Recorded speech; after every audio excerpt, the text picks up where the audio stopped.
मैं घर में अकेली रहती थी और एक आदमी को मैंने काम पर रख लिया था। हमेशा रात को खाने के बाद मुझे होश नहीं रहता। सुबह पूरा शरीर दर्द करता। एक रात खाना खाए बिना मैं सो गई, लेकिन उस वक्त मेरे होश उड़ गए जब आधी रात होते ही उस आदमी ने मेरे साथ। मेरा नाम अनीता है और मैं 23 साल की एक जवान और खूबसूरत लड़की थी। मैं पढ़ाई करने के बाद नौकरी करने लगी और आज मेरी छुट्टी थी। मैं आज घर का सामान लेने के लिए बाजार गई तो गर्मी की वजह से मुझे चक्कर आने लगे। मैं एक हफ्ते का सामान खरीद घर वापस आ रही थी, तभी एक आदमी मुझसे टकरा गया। मुझे बहुत शर्मिंदगी का एहसास हुआ। मेरी वजह से उन्हें काफ़ी ज़ोर से चोट लगी। गर्मी की वजह से वह भी पसीना पसीना हो रहे थे। मैंने उस आदमी से माफ़ी मांगी तो वो कहने लगा कि बहन जी, मुझे काम की बहुत ज़रूरत है। मैं पहले एक दुकान में नौकरी करता था, लेकिन फिर वह दुकान बंद हो गई। मैं बेरोजगार हो गया। हर दिन काम की तलाश में बाजार आता हूँ, लेकिन कोई मेरी उम्र देखकर मुझे काम नहीं देता। मैं बहुत ही बुरी हालत से ज़िंदगी गुजार रहा हूँ। आप मुझ पर थोड़ी सी मेहरबानी कर दीजिए। आप जो भी काम कहेंगे मैं कर दूंगा। उस आदमी ने ज़बरदस्ती मेरे हाथ से सामान के थैले पकड़ लिए और कहने लगा, बहन जी, मैं आपको आपकी गाड़ी तक छोड़ आता हूँ, आप मुझे कुछ पैसे दे दीजिएगा। उस आदमी की हालत देखकर मुझे उस पर बहुत तरस आया। वह मेरे पिताजी के उम्र के थे। मुझे उनके चेहरे से अपने पिताजी की याद आने लगी। वह आदमी बहुत अच्छे से बात कर रहा था और किसी अच्छे घर का लग रहा था। हालात ने उसे ऐसे स्टेज पर पहुंचा दिया था कि वह मुझसे नौकरी मांगने पर मजबूर हो गई। कहा, जी ठीक है, मैं आपको अपने घर के कामकाज के लिए रख लेती हूँ। मुझे एक ऐसे इंसान की ज़रूरत है जो मेरे घर के सामान लाए और छोटे बड़े काम भी कर दे। अगर आपको कोई ऐतराज़ ना हो तो आप मेरे साथ चलें। मेरी बात सुनकर उस आदमी के चेहरे पर मुस्कुराहट आई। मैंने उस आदमी से उनका घर पूछा तो उसने मुझे बताया कि वह दूसरे शहर से यहाँ नौकरी करने के लिए आया है और अपनी बेटी की शादी के लिए मेहनत कर रहा है। हर बाप की तरह वह भी अपनी बेटी को दुनिया भर की खुशियाँ देना चाहता है। उसकी यह बात सुनकर मेरी आंखों में आंसू आने लगे। गुजरे हुए कुछ पल मेरी आंखों के सामने आ गए और मेरी आंखों में आंसू बहने लगे। मैंने उस आदमी को तसल्ली दी कि आप परेशान ना हो, सब कुछ ठीक हो जाएगा। घर आकर मैंने उस आदमी को घर के थोड़े बहुत काम समझाए। मैं उस आदमी से घर की सफाई का काम भी करवाना चाहती थी, क्योंकि मेरा घर तो ज़्यादा गंदा नहीं होता था, लेकिन मेरे पास सफाई करने के लिए वक्त नहीं था। उस आदमी ने मुझे बताया कि वह बहुत अच्छा खाना बना लेता है और वह अपनी खुशी से मेरे लिए खाना भी बना दिया करेगा। मैं खुद एक नौकरी करने वाली औरत थी, इसलिए मैंने उस आदमी से कहा कि अब आप इस घर की सारी जिम्मेदारियां संभालें। मैं आपको बहुत अच्छी तनख्वाह दूंगी। मेरे पास पैसे की कोई कमी नहीं थी, लेकिन मैं अकेले ज़िंदगी गुजार रही थी और नौकरी के साथ साथ घर की देखभाल करते करते बहुत थक जाया करती। इसलिए मैंने उस आदमी को खुशी खुशी काम पर रख लिया, क्योंकि वह मुझे बहुत ही भला इंसान लग रहा था। उस आदमी को मैंने घर के एक कमरा दे दिया। मैं इतने बड़े घर में अकेली रहती थी। बहुत साल पहले मैं अपने माँ बाप को छोड़कर अलग हो गई थी। मुझे घर की चारदीवारी और रस्मों रिवाज बिल्कुल भी पसंद नहीं थे। मेरे पिताजी ने मुझे बहुत ज़्यादा पढ़ाया, लेकिन वह मेरी नौकरी के खिलाफ थे और वह चाहते थे कि मैं पढ़ाई पूरी करते ही उनकी बहन की बेटे से शादी कर लूं। पिताजी ने मुझसे 3 मेरे बड़ी बहनों के साथ भी यही किया था। उनकी भी पढ़ाई पूरी होते ही शादी कर दी थी और नौकरी के लिए मना कर दिया था। मैं अपनी ज़िंदगी में यह सब नहीं करना चाहती थी। मेरा इतनी जल्दी शादी करने का कोई इरादा नहीं था। मैं अपने पैरों पर खड़ी होना चाहती थी। मेरे पिताजी ने मुझे कहा था कि जब तुम दुनिया की रंगनियों से थक जाओगी तो तुम्हें अपने पिताजी की एक एक बात याद आएंगी, कि शायद पिताजी ने बिल्कुल ठीक ही कहा था। अब मुझे अक्सर पिताजी की बातें याद आया करती थी। जब भी मैं थकी हारी जॉब से लौटकर आती तो वह घर मुझे अपने माता पिता की याद दिलाता।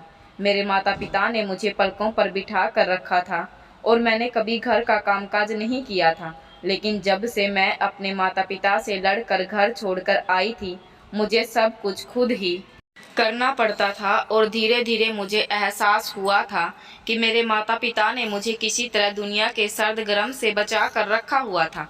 अपनी डिग्री के बल पर मुझे एक बहुत अच्छी कंपनी में नौकरी मिल गई थी।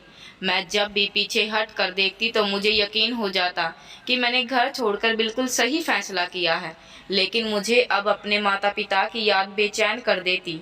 मेरे माता पिता जी कहा करते थे कि लड़कियों को नौकरी करने के बाद भी शादी ही करनी होती है, तो बेहतर है कि किसी अच्छे लड़के से शादी करके मैं तुम्हें विदा कर दूं।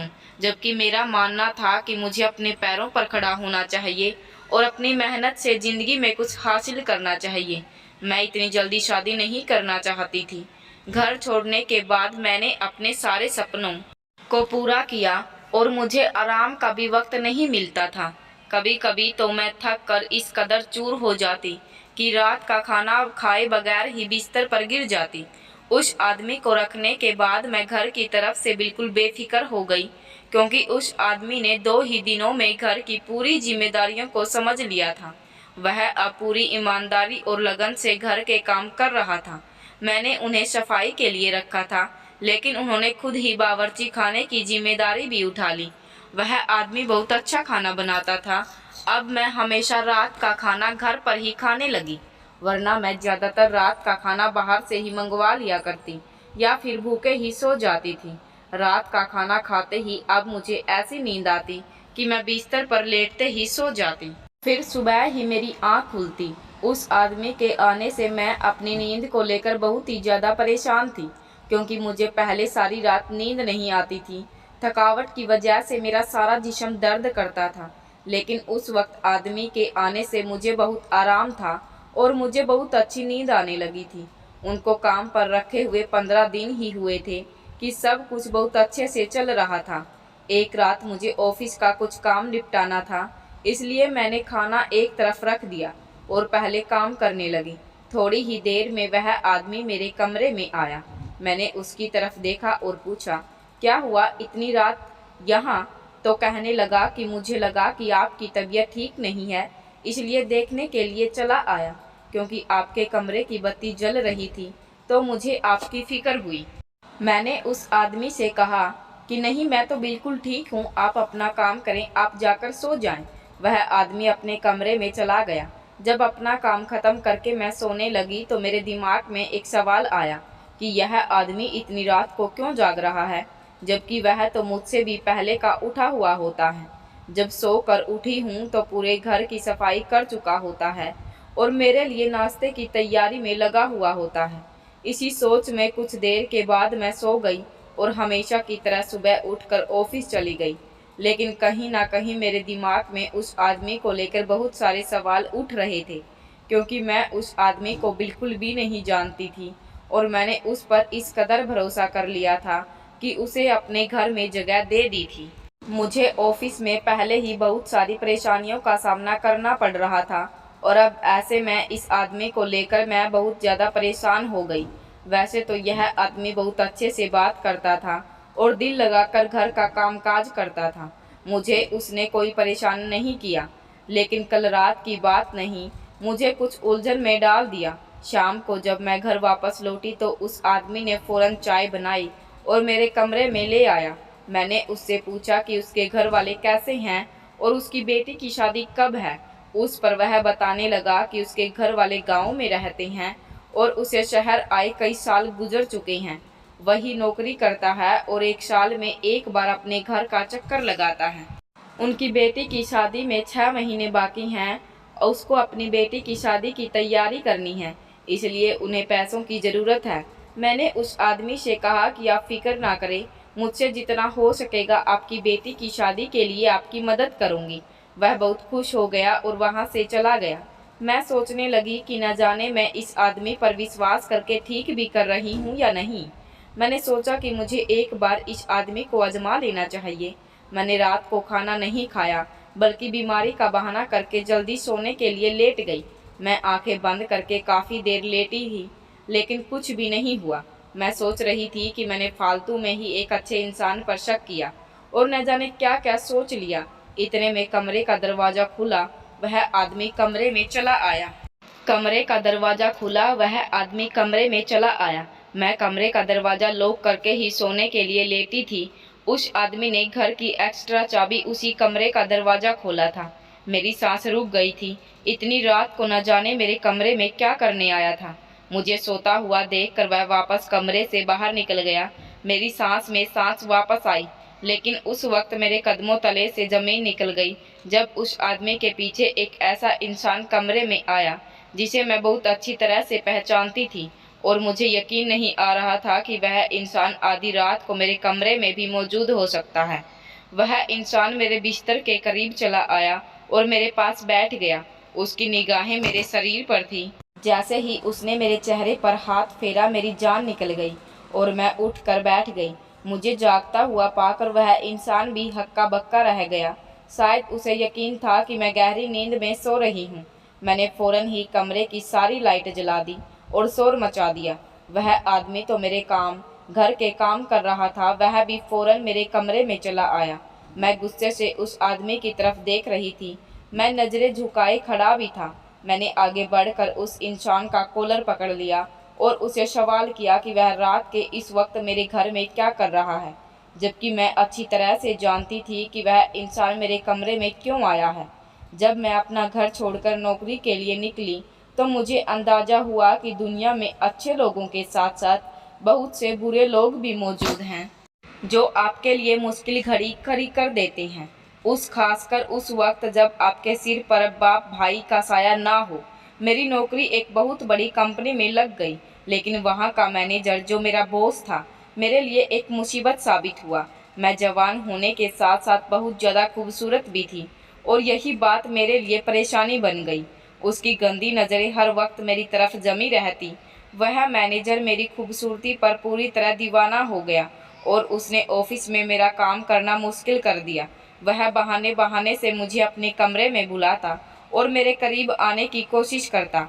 मैं जितना उससे बचने की कोशिश करती, वह जानबूझकर उतना ही मुझे तंग करता। जब मैं उसके कमरे में नहीं जाती तो वह खुद मेरे कैबिन में चला आता और मुझसे इस तरह की बातें करता कि मैं शर्म से पानी पानी हो जाती। मैं जानती थी कि उसकी नीयत गलत है। एक दिन वह मुझसे कहने लगा कि वह मुझे अच्छा प्रमोशन दिलवाएगा अगर मैं उसकी ख्वाहिश को पूरा कर दूंगी। मुझे अच्छी तरह मालूम था कि उसकी ख्वाहिश क्या होगी, इसलिए मैंने एक जोरदार थप्पड़ उसके चेहरे पर मार दिया। मैं सोच भी नहीं सकती थी कि वह इतनी बड़ी कंपनी में काम करने वाला मैनेजर इतनी घटिया सोच का मालिक होगा। मैं उसकी बेटी की उम्र की थी, लेकिन उसे फिर भी मेरे साथ इतनी घटिया बात करते हुए कोई शर्म महसूस ना हुई। जैसे ही मैंने उसके मुंह पर थप्पड़ मारा, ऑफिस में एक हंगामा खड़ा हो गया और बात को ऊपर तक चली गई। मैंने अपनी सफाई में कुछ कहने की कोशिश ही नहीं की, जबकि मैनेजर ने मेरे खिलाफ बता दिया और कहा कि मैं उससे प्रमोशन मांग रही थी, और जब मैंने उसे प्रमोशन देने से इनकार किया तो मुझे बदनाम करने के लिए यह खेल रचाया है। मैं उसकी झूठ पर दंग रह गई। वह बहुत पुराना नौकर था मेरी कंपनी में। मुझसे ज़्यादा उस पर भरोसा किया और मेरे खिलाफ नोटिस भेज दिया। उस दिन के बाद बहुत ही ज़्यादा मोहताज हो गई। मैं उस मैनेजर से दूर ही रहती। कोई काम भी होता तब भी उसके कमरे में नहीं जाती और नौकरों से अपना काम पूरा करवाती। मैं बहुत साल से उसे नज़रअंदाज कर रही थी, क्योंकि मेरे लिए यह नौकरी बहुत अहम थी। लेकिन मैं नहीं जानती थी कि उस मैनेजर ने मेरा पीछा अभी तक नहीं छोड़ा है, बल्कि वह तो अपनी बेइज्जती का बदला मुझसे लेना चाहता था। आधी रात को अपने कमरे में मैनेजर को देखकर मेरी जान निकल गई। वह इस कदर बेशरम निकला था कि इतनी आधी रात को मेरे घर आ गया। जब मैंने मैनेजर का कॉलर पकड़ा तो वह कहने लगा कि मैंने जिस तरह उसे पूरी कंपनी के सामने बेइज्जत किया था, वह मुझसे उस बात का बदला पूरी तरह लेना चाहता है। मैनेजर को बहुत अच्छी तरह मालूम था कि मैं घर में अकेली रहती हूँ। उसने मेरे बारे में सब कुछ मालूम कर लिया था कि मैं घर के कामकाज करने के लिए नौकर को रखना चाहती हूँ, और उसने जानबूझकर अपने नौकर को मेरे रास्ते में भेजा और मेरे घर तक पहुँच गया। वह आदमी जो मेरे घर नौकरी कर रहा था, वह मैनेजर का नौकर था और उसके कहने पर वह मेरे घर आया था। थोड़े ही दिनों में उस आदमी ने मेरी घर की एक एक बात मैनेजर को बता दी। वह जान गया था कि वह बहुत आसानी से मेरे कमरे तक आ सकता है।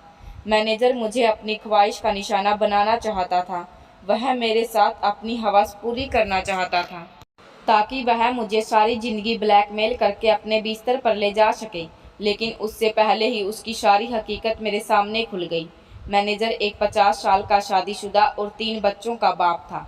बस वह मुझे बेइज्जत करना चाहता था क्योंकि मेरे सर पर बाप का साया नहीं था और इसलिए उसने मुझे अच्छे से इस्तेमाल किया। आज मुझे एहसास हो रहा था कि मेरे पापा ठीक ही कहा करते थे कि बेटियां अपने घर की चार दीवारी में सुरक्षित होती हैं। मैंने उस आदमी की तरफ गुस्से से देखा और उनसे कहा कि आप तो मेरे पिताजी की जगह थे। मैंने आप पर इतना भरोसा किया कि आपकी मजबूरी सुनकर आपको अपने घर ले आई, आपसे आपकी बेटी की शादी में मदद करने का वादा किया, लेकिन उसके बाद भी आपने मेरे साथ इतना बड़ा धोखा किया। उस आदमी ने शर्मिंदगी से नज़रें झुका ली। कहने लगा कि वह अपने मालिक की आज्ञा के आगे मजबूर हो गया। उसके मालिक ने उससे कहा था कि अगर वह मालिक का यह काम करेगा तो मालिक उनकी बेटी की शादी धूमधाम से करवा देगा। वह अपनी बेटी को दुनिया की हर खुशी देना चाहता था, इसलिए वह उसकी बात मान गया। लेकिन आज उन्हें एहसास हो रहा था कि अपनी बेटी की खुशियों के लिए उन्होंने किसी और की बेटी की इज्जत पर दाग लगा दिया। मैनेजर ने अभी तक मेरी कोई फ़ोटो नहीं खींची थी, इसलिए मैंने फ़ौरन पुलिस को फ़ोन करके घर बुलाया और उसे पुलिस के हवाले कर दिया और वह आदमी मुझसे माफ़ी मांग ली।